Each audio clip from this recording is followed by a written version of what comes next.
Fala pessoal, tudo bem com vocês? Hoje nós vamos trabalhar com o mapa de cálculo diferencial e integral 2, tá? Se vocês precisarem de apoio nessa atividade ou nas demais, nosso contato está na descrição, tá pessoal? Deixe o like também, se inscreva no canal para a gente estar trazendo mais conteúdo, beleza? E assim pessoal, vamos fazer uma leitura inicial do mapa, entender alguns pontos, fazer uma contextualização inicial e da atividade 1 também, beleza? E eu vou partir do princípio, como sempre, tá? Que você está começando agora na disciplina, já fez cálculo 1, né? Mas vai avançar um pouco mais. Mas de qualquer forma, vou revisar os conceitos básicos para a gente conseguir compreender de forma bem clara, até porque é um conteúdo que vai abranger tudo que a gente viu no cálculo 1 também, beleza? Então vamos lá, vamos dar início aqui, vamos fazer a leitura. Vamos ver o que ele pede para nós. Seja bem-vindo à atividade mapa da disciplina de Cálculo Diferencial Integral 2. A presente atividade encontra-se dividida em duas partes, onde você será desafiado a compreender uma região de integração e, na sequência, desenvolver a integral de linha do campo vetorial para a curva fechada. Para isso, calcule a integral de menos y dx mais x dy, em que a fronteira da região triangular de vértices A, 1 em x, 1 em y, aí B, menos 1 em x, 1 em y, e C, 0 em x e menos 1 em y, beleza? Orientada no sentido anti-horário, e responda as perguntas que seguem. Então, pessoal, quando a gente for aplicar a integral de linha, a gente vai no sentido anti-horário. Beleza? Deixa eu ver se eu só...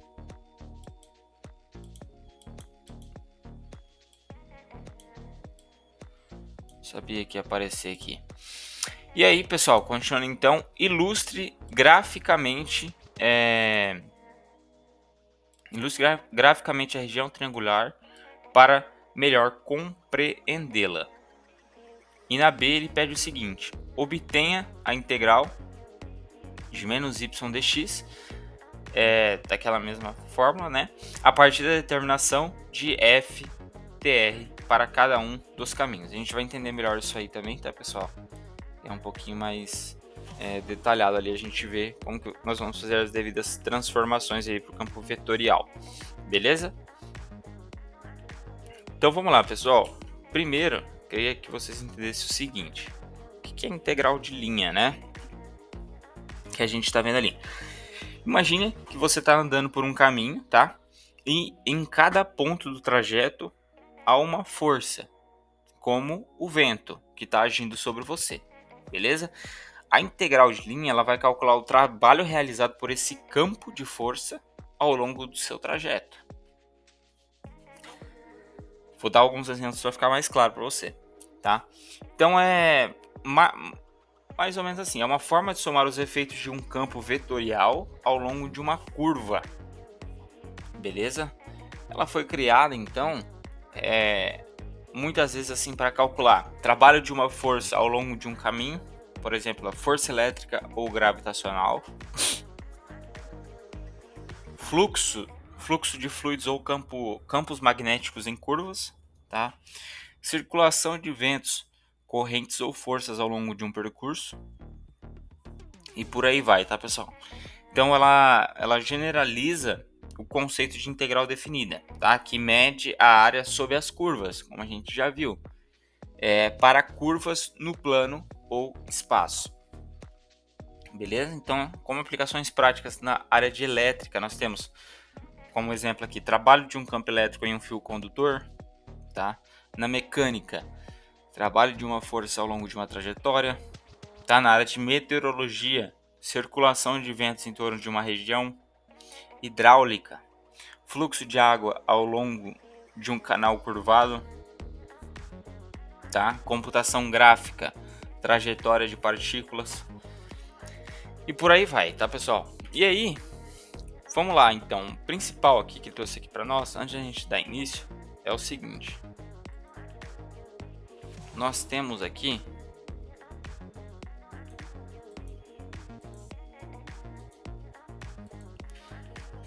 a figura, né, triangular que ele trouxe. Nós temos, traçar aqui o gráfico, tá? Só mais ou menos para a gente ter uma ideia. Aqui.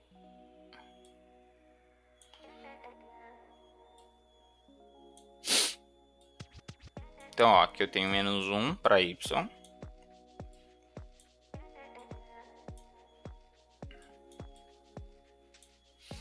Beleza? Menos 1 para y aqui, menos 1 para x, 1 para y, 1 para x, né? Eixo das abscissas, eixo das ordenadas, ok? Aí ele diz aqui, ó, em que a fronteira da região triangular de vértices A, 1, 1, então nós temos um ponto aqui, B, menos 1 e 1, nós temos outro ponto aqui, ó, perdão, aqui, menos 1 para x, né, e 1 para y, aqui, e aqui 0 para x e menos 1 para y, aqui, ó, tá? Então se a gente pega aqui, mais ou menos, tá, pessoal? Só pra gente ter uma noção aqui, não vai ficar retinho, não.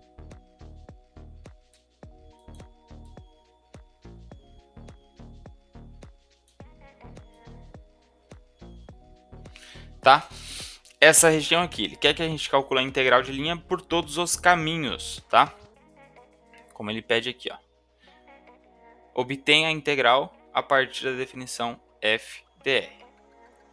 Perdão, por todos os caminhos não, é através da definição do campo vetorial. Vamos lá, então. Só lembrando, tá, pessoal? Para quem não se lembra e tudo mais, como que se calcula uma integral, né? E a gente vai ver aí como que se calcula a integral de uma constante, né? Uma variável. No caso aqui, por exemplo, qual que é a integral de menos y dx?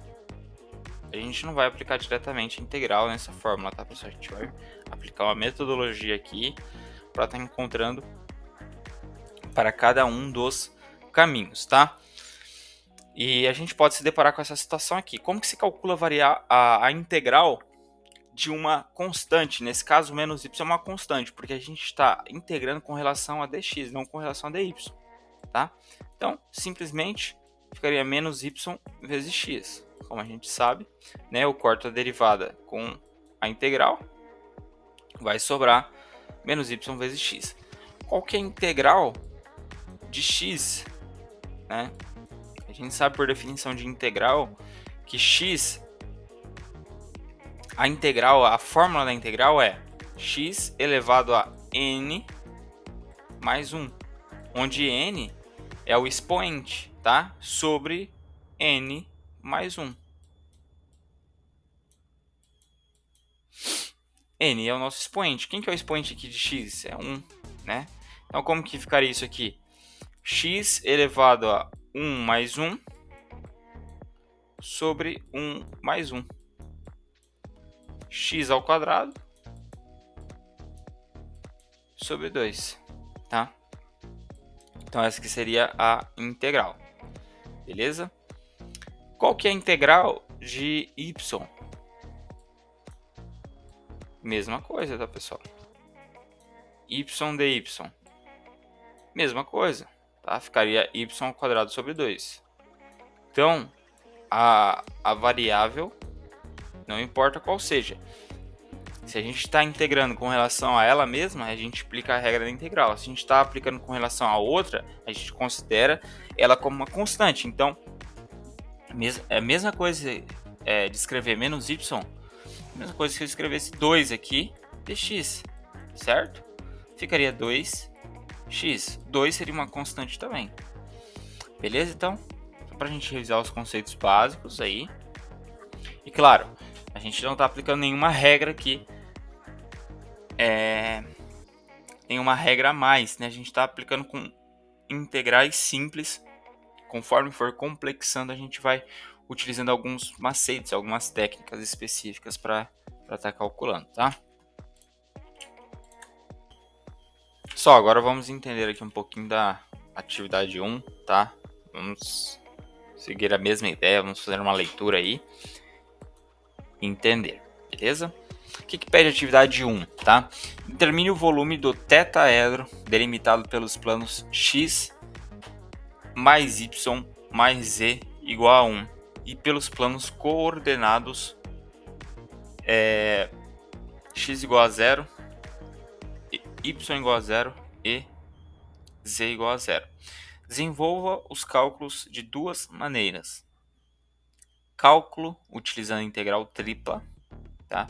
Monte e resolva a integral tripla, que representa o volume do tetraedro na forma v igual a integral tripla de 1 dv. Identifique os limites de integração considerando o plano x mais y mais z e os planos coordenados. B. Cálculo utilizando a integral dupla. Reescreva o problema como integral dupla sobre a região projetada no plano xy. Monte e resolva a integral na forma v integral dupla de fxy dx dy ou v de fxy dy dx. Percebam que ele só inverteu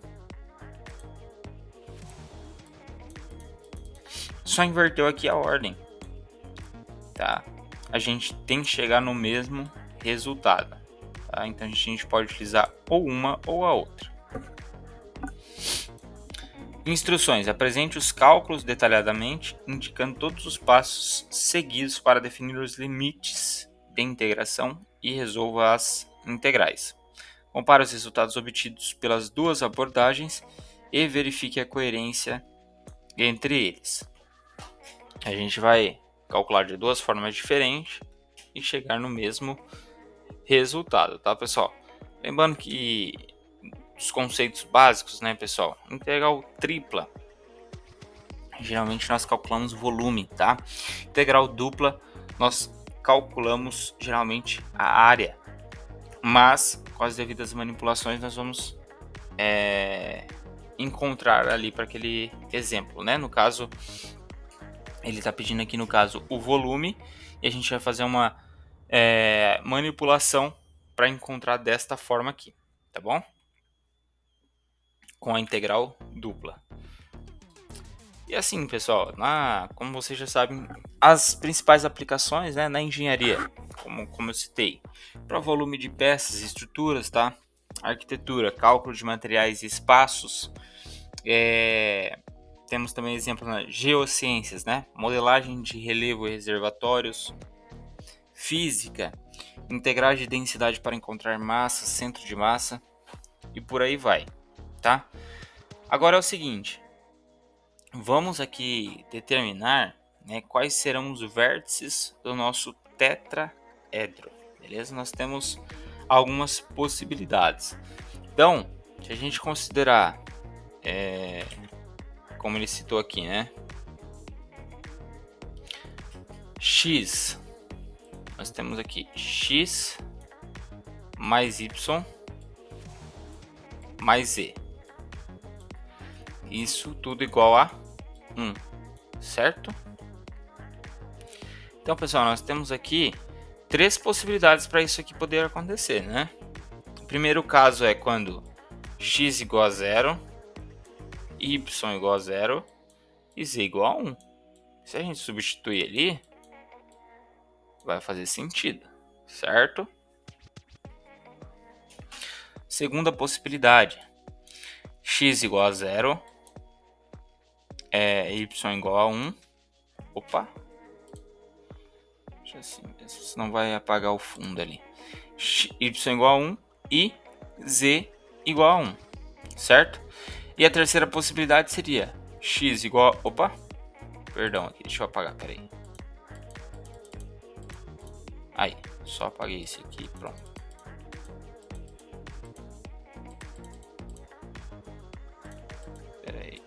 aí.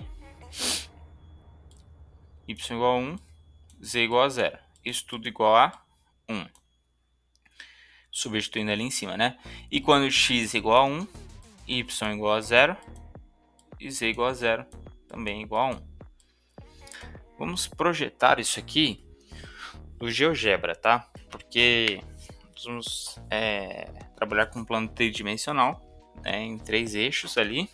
E aí fica mais fácil para a gente poder visualizar, até para a gente poder expressar, tá? Senão, a gente poderia projetar ele mais ou menos assim, ó.